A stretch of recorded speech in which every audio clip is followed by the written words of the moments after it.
kuliah keterampilan menulis Media Mulai Yati. Saya adalah Valerian dengan NIM 24016101 dengan nomor urut 16. Dan saya Presiden Putri Nabila dengan NIM 24016115 nomor urut 28. Saya Ismila Alverina dengan NIM 24016108 dengan nomor urut 22. Saya Syahra Nabila Sadaya dengan NIM 24016094 dengan nomor absen 10. Saya Cynthia Liva dengan NIM 24016110 nomor urut 24. Saya Sofina Putri dengan NIM 24016092 dengan nomor urut 8. Kami akan menyajikan video pembelajaran menulis cerita pendek untuk kelas 11 dengan metode PJPL, yang mana ini adalah sebuah modifikasi dari video yang telah kami tonton. Pada video ini kami akan membawakan menulis cerita pendek dengan memberikan komponen-komponen tertentu kepada siswa untuk memudahkan siswa dalam menulis cerita pendek.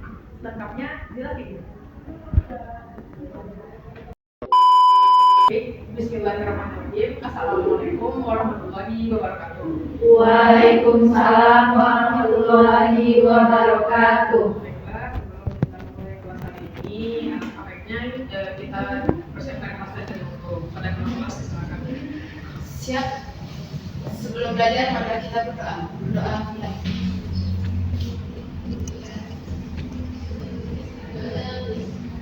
Berdoa selesai. Baik, jadi telah disiapkan oleh ketua. Sekarang saya akan mulai membuka kelas dengan menawarnya. Alhamdulillahirrahmanirrahim. Bersyukur kita kepada Allah dan juga kepada baginda Nabi Muhammad karena beliau kita bisa belajar dan terus berkembang hingga saat ini. Lalu selanjutnya kita akan pada beliau.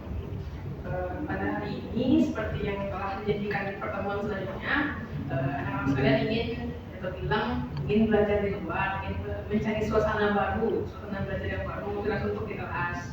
Oleh karena itu kita datang ke tempat ini. Jadi sesi belajar kita meskipun tidak dengan meja per orang, tapi tetap harus fokus ya, tetap fokus, tetap termotivasi. Karena kali ini kita akan belajar secara proyek. Karena di minggu sebelumnya kita sudah belajar mengenai analisis cerpen dan juga mengenai unsur-unsur cerpen baik itu intrinsik maupun ekstrinsik, maka pada pertemuan hari ini kita akan belajar mengenai cara menulis cerpen itu sendiri. Lalu untuk memulainya, marilah kita ucapkan basmalah. Bismillahirrahmanirrahim. Baik, sebelum saya membagikan tugas dan menjelaskan tugasnya, saya akan melakukan presensi atau siapkan terlebih dahulu. Ada dia Valerian, sesinya Putri, Sofina, Bismillah Valina, dan Cynthia Diva. Baik, semuanya hadir sekali. Nggak berlama-lama kita atau saya akan jelaskan ya bagaimana cara proyek penugasannya. Jadi nama proyeknya adalah proyek menulis cerita pendek. Saya akan bagi kelompok, ini kan sudah nih. Ini ada yang 3, ada yang 2 kelompok.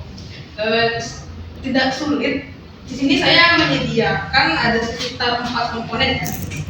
4 komponen dari cerpen. Bukan secara umum, tapi bukan secara keseluruhan ya, tapi cuma umum saja. Saya siapkan temanya, terus juga konfliknya dan tokoh atau tokohannya dan sudut pandang. Di masing-masing kalian nanti akan mengambil slot yang telah saya sediakan di sini. Sini ada 2 gol ya, ada 2 gol nih. Kalian bisa ambil nanti. Misalnya di sudut pandang ini, kalau kita dapat sudut pandang ketiga, kita dapat yang pertama gitu kan. Nanti semua yang dikumpulkan itu yang akan dijadikan bahan untuk menulis cerpen. Nggak lama lagi ya, nggak belum lama saya mulai aja ya. Pertama kita tentukan dulu temanya. Nah, tema. Silakan diambil.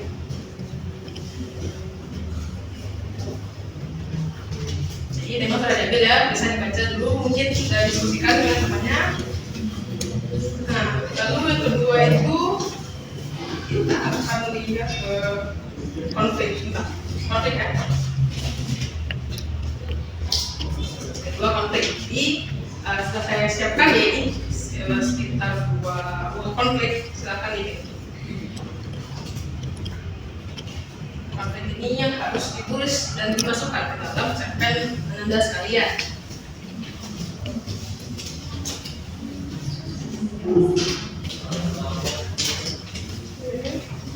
sudah ya tadi udah. Lalu berikutnya itu unsur tokoh dan penokohan. Nah, di sini juga saya siapkan tokoh dan penokohannya. Anak-anak bisa pilih atau orang-orang bisa pilih mau tokoh yang mana di antara dua. Dan tokoh ini tokoh mayor, jadi tokoh ini harus masuk ke dalam cerpen yang Anda tulis. Terakhir, itu sudut pandang. Ini saya yang tidak terlibat. Untuk yang lain itu silakan ditambahkan. Oke. Baik, sudah ya. Oke, tenang. Sekarang sudah coba silakan dibaca dulu. Sudah dibaca.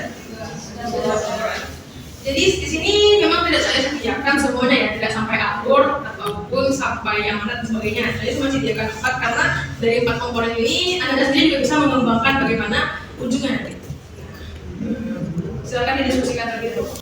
Baik, Anda semua kalian sudah melihat kan komponen-komponen yang didapat per kelompok dan juga sudah didiskusikan dengan teman masing-masing kan. Nah, ya. Baik, saya akan memberikan pengerjaan cerpen berdasarkan komponen yang telah diambil secara acak. Itu waktunya 20 menit. Apakah Anda mengerti? Mengerti, Bu. Baik, silakan dikerjakan.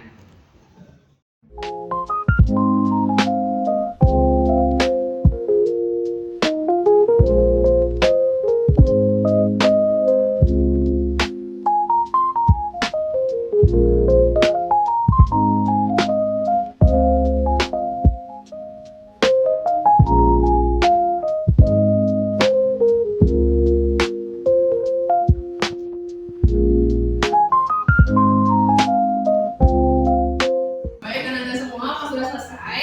Belum, Bu. Ayo cepat-cepat. Untuk kita sudah tidak banyak ya Anda. Cepat-cepat.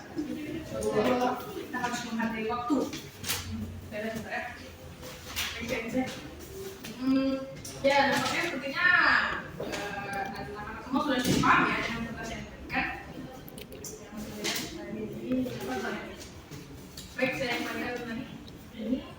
Lalu selanjutnya di tahap yang selanjutnya ini kita akan mempresentasikan secara singkat apa yang telah Anda lakukan atau kerjakan tadi. Untuk ini saya akan silakan kepada kelompok 2. Kelompok 2 silakan presentasikan dan kelompok 1 akan menanggapi apa yang dipresentasikan oleh kelompok 2. Silakan kelompok 2. Oke, jelaskan menunjukkan nanti poin-poinnya apa saja itu, lalu diceritakan secara singkat dari awal, tengah, akhir. Jadi cerpen yang kita bikin dari poin-poin yang sudah diambil tadi, nanti dapat temanya pengkhianatan. Temanya pengkhianatan. Terus konflik yang didapat yaitu tokoh kehilangan karakter diri yang sebenarnya karena keinginannya mulai tidak terkabul. Selanjutnya tokoh atau penokohannya yaitu Andro, orang miskin yang selalu beruntung. Dan sudut pandangnya yaitu sudut pandang orang pertama atau sebagai pelaku utama. Selanjutnya saya akan menjelaskan isi dari cerpen yang kami rasain tadi. Jadi di sini tokohnya itu bernama Andro. Jadi ceritanya ini di sini Andro ini itu awalnya orang yang miskin. Terus karena dia selalu beruntung, dia pernah waktu itu jadi penjual kecil di pasar. Karena dia selalu beruntung, dia diterima di sebuah perusahaan besar dan menjadi penjual di situ. Tapi perusahaannya besar. Terus semenjak selalu beruntung, dia menjadi sombong gitu. Dia kehilangan jati dirinya. Karena dia kehilangan jati dirinya ini, dia merasa kayak kayak nggak pernah puas gitu kan. Setelah itu dia akhirnya kembali mencari jati dirinya yang sebenarnya. Itu ceritanya. Selanjutnya itu amanat. Saya akan menyebutkan amanat yang terdapat dalam cerpen ini. Amanatnya adalah untuk menjaga identitas diri kita dan mengendalikan ambisi serta melakukan refleksi diri agar tidak kehilangan diri sendiri serta kehilangan arah dan tujuan hidup kita. Jadi sekian dari presentasi kami. Atau kelompok 2 yang menanggapi? Kami dari kelompok 1 ingin menanggapi cerpen dari kelompok 2.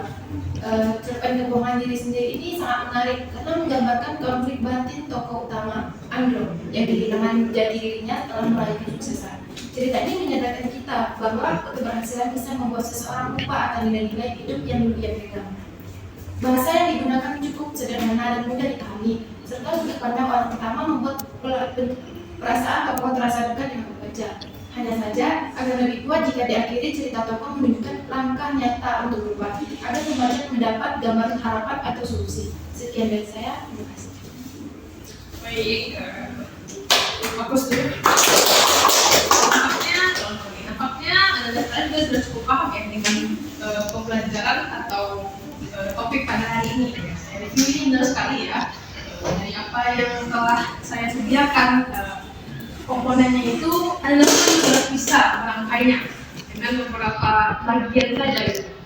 Dan saya juga cukup puas dengan bagaimana presentasi diskusi berjalan. Karena sekalian mengenai pembelajaran hari ini, apakah ada yang ingin ditanyakan? Tidak ada. Berarti saya akan anggap anak-anak sekalian sudah paham ya dan cara menulis cerpen dengan metode memberikan komponen acak. Lalu untuk bagian terakhir, ini saya akan sediakan kertas untuk satu orang. Itu tulisannya refleksi dan saran. Nah, refleksi itu apa? Nanti kan Anda akan tuliskan kesimpulan pembelajaran hari ini. Misalnya apa saja yang Anda dapatkan dari pembelajaran hari ini. Dan saran itu Anda ingin pembelajaran kedepannya bagaimana lagi, misalnya apa yang harus digunakan, apa yang mau dipelajari dan sebagainya. Saya akan berikan ini per orang ya. Silakan ditulis dalam waktu 5 menit. Tidak usah panjang, singkat aja.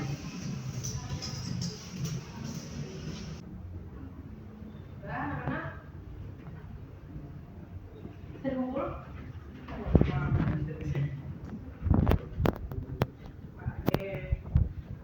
Sini terkumpul. Sepertinya, wah, cukup menarik ya refleksi dan saran yang diberikan ya. Ini mungkin juga bisa jadi pembelajaran bagi saya ke depannya ya, untuk bisa menjadikan kelas yang lebih interaktif lagi dan lebih supaya anak-anak yang saya ajarkan ini lebih termotivasi lagi ke depannya.